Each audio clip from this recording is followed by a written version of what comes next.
Have you ever had that feeling that you're deeply connected to everything?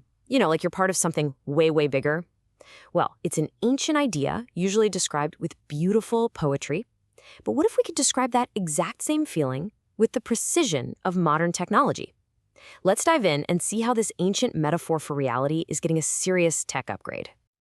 And wow, the poet Rumi just nailed this idea centuries ago. This quote, "This is our starting point." It's this profound idea that the whole universe exists inside each of us. So, we're going to unpack this, first as poetry, and then as a kind of cosmic operating system.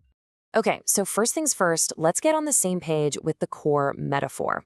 This is an idea that's popped up in countless philosophies and spiritual traditions for literally thousands of years. The idea is simple, but it's huge.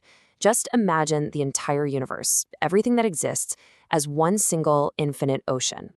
Let's give it a name. We'll call it the consciousness field. Now, think of it as the fundamental stuff of reality. It's not just empty space out there. It's this vibrant, aware, and limitless sea that everything comes from. It's kind of like the ultimate source code for the entire cosmos. But, okay, if the universe is one giant ocean, where do we fit in? What about our sense of being a separate person, an individual? Well, this is where the metaphor gets really personal and really powerful. So, a person is like a wave. Think about it. Every wave is unique, right? It's got its own shape, its own height, its own speed. It has a beginning and it has an end. But, and this is the absolute key, what is the wave actually made of? It's not separate from the ocean. It is the ocean, just taking on a temporary local form. And you know that sense of I, our ego, that little voice in your head? Well, that's like the very top of the wave, the crest. It's the part that pops up, looks at all the other waves, and thinks, hey, I'm me, and that one over there is you. It's a useful point of view for getting around on the surface, for sure, but it's totally based on an illusion that we're all separate. So if we're all just waves in the same ocean, what does that actually mean for how we interact? What does it say about our relationships with each other? And really, with everything else in the universe? This offers a massive shift in perspective. From the surface, life can look like a constant battle, right? Waves are competing, they're colliding, they're crashing into each other. But if you look deeper, underneath all that turbulence, you see the truth. It's all one single, unified body of water. We're all connected down in that deep, quiet place. And this isn't just some nice idea. It has profound, practical implications. Hurting someone else is literally messing up the very water that you're made of. Your actions, your emotions, they create ripples that travel out and affect everyone. And it's not just us humans. Animals, plants, even the stars. You can see them all as just different kinds of waves, different frequencies in the exact same cosmic ocean. All right, we've explored the poetry. It's beautiful, it's intuitive, I get it. But now we're going to make a hard pivot. Can we take this profound spiritual metaphor and translate it into a language that's more precise, more structured, a little more high-tech? And that's the key question for the rest of our explainer. Can we move from the language of mystics and poets to the language of modelers and engineers? Can we actually build a framework for this idea? Let's see what that would even look like.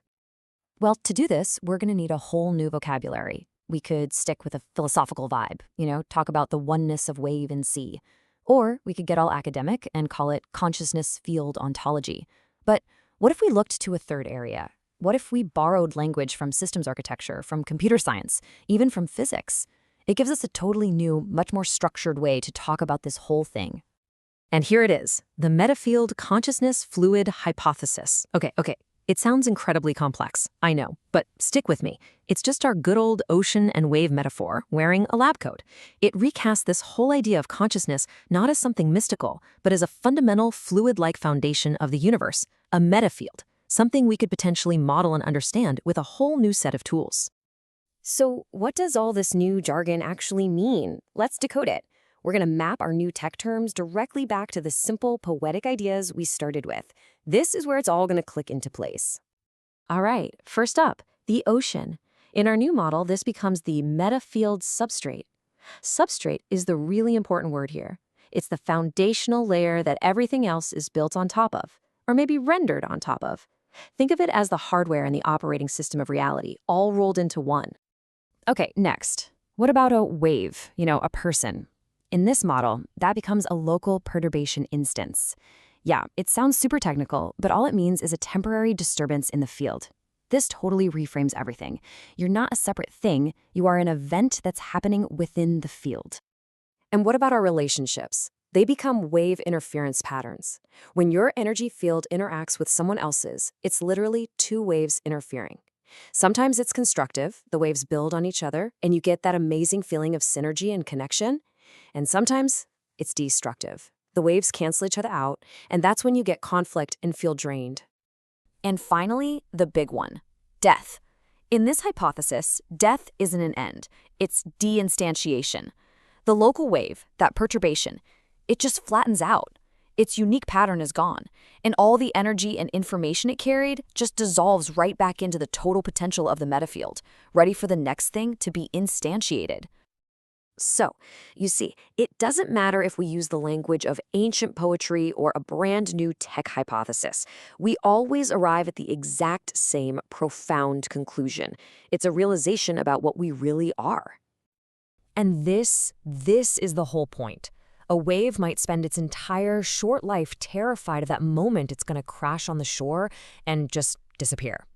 But what happens when that wave suddenly realizes it was never just a wave, that its true identity is the entire vast, eternal ocean?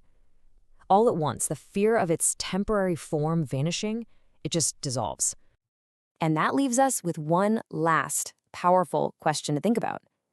If you stopped identifying only with your temporary form, this single fleeting wave, and started to realize that you are the infinite creative potential of the entire ocean, what would change for you?